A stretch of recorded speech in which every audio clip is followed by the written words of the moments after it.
There is a quiet revolution tucked inside the Sermon on the Mount.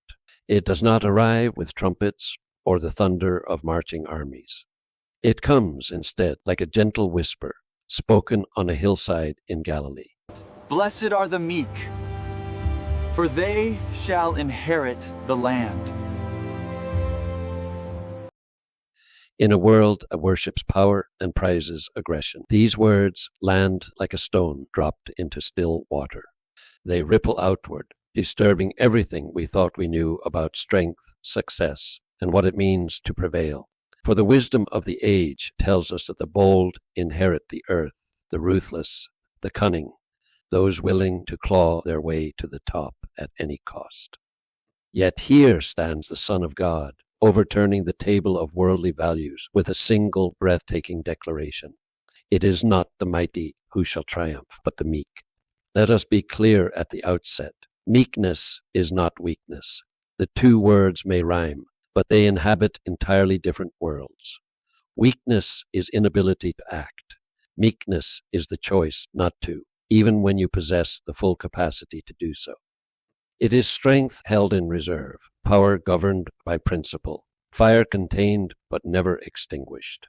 If weakness is a candle that has been snuffed out, meekness is a furnace with a steady hand on the valve. Consider the ancient Greek word pros, which the gospel writers chose to describe this quality. In classical usage, it described a wild stallion that had been broken, not destroyed, but trained so that its impressive power could be directed with precision. The horse lost none of its strength, but it gained something far greater, the ability to channel that strength with discipline and purpose. That is the essence of meekness, not the absence of power, but power under the reins of love. This distinction matters because we live in a culture that mistakes loudness for authority and aggression for ambition. We are told that to succeed, we must dominate, that the clenched fist is mightier than the open hand, and that those who turn the other cheek are merely inviting a second blow. The third Beatitude dismantles this lie with the quiet force of a truth that has outlasted every empire built on violence. There is a story, perhaps apocryphal, but no less instructive for that, about Joe Louis, the legendary heavyweight champion of the world. One afternoon, Louis boarded a city bus and made his way to a seat at the back. Three white men, not recognizing the man whose fists had toppled giants in the ring, began to mock him openly. Now, here was a man who could have silenced his tormentors with a single blow, a man whose very livelihood was the precise and devastating application of physical force. Yet Louis did not clench his fists. He did not raise his voice. He sat meekly in dignified silence, absorbing the jeers the way a stone absorbs the rain without being moved. Only as he rose to leave the bus did he pause. He turned, reached into his pocket, and handed a small card to the loudest of his mockers. Then he stepped off the bus and disappeared into the street. The other two passengers huddled around their friend, craning to read the card. It bore just 3 words: Joe Louis, boxer. One can only imagine the silence that followed, the sudden realization that the man they had mocked could have broken them in half had he chosen, but instead he offered nothing more than his name. That is meekness, not the absence of power, but the decision to lay it down. If we seek the supreme exemplar of meekness, we need look no further than Jesus, who told his followers, Learn from me, for I am meek and lowly of heart. Matthew 11:29. His entire earthly ministry was a master class in controlled strength, an unbroken thread of power exercised with restraint.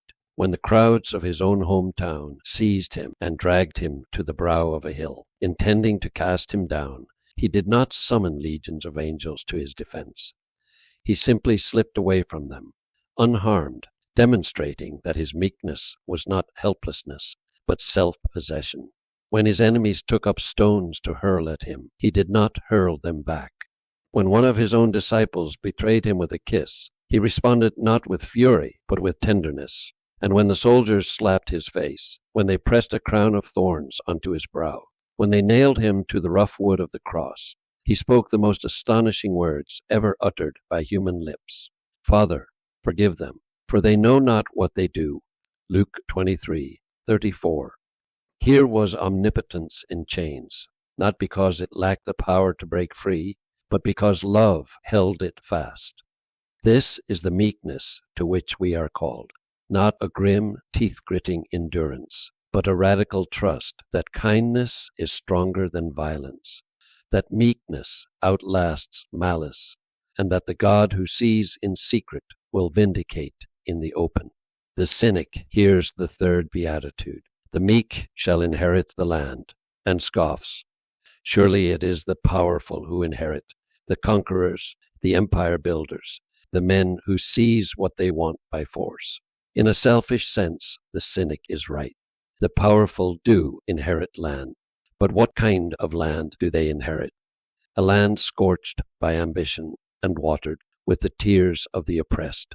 A land where the soil is soured by greed and the air is thick with pollution. History is littered with the ruins of empires that conquered everything and possessed nothing, kingdoms that won the world but lost their souls. The meek are wiser. They understand that true inheritance is not measured in acres or armies, but in goodness. The land they inherit is not corrupted by the means of its acquisition. It is a land full of the love of God rather than the hatred of man, a land where kindness dwells and meekness walks the streets like a good neighbor. This promise, we should note, bears a double meaning. It can represent the promised land that awaits the faithful in heaven, that inheritance incorruptible and undefiled, which does not fade away. And it can represent here and now the transformed hearts of those who have been remade by the meekness of Christ, an interior landscape of peace that no conqueror can plunder and no tyrant can confiscate. If the meekness of Christ sometimes seems too exalted for imitation, let us turn to a man who proved it could be lived in the dust and danger of human history.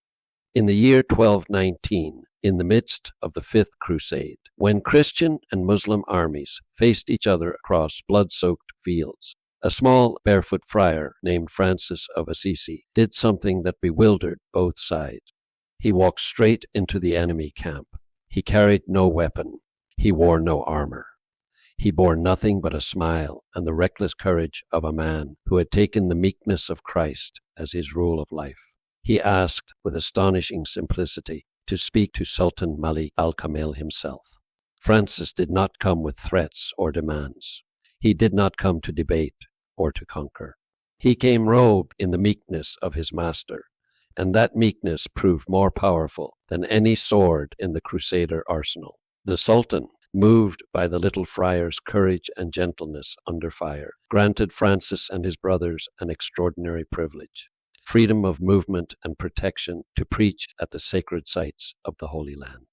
That single encounter, born of nothing but meekness and love, planted a seed that has borne fruit for more than 800 years. To this day, the Franciscan Brotherhood maintains custody of the holiest sites in the land where Jesus walked. What the armies of Christendom could not secure by force, a barefoot friar obtained by meekness. If that is not proof that the meek shall inherit the land, then I do not know what is. Meekness, then, is not an abstract virtue to be admired from a distance.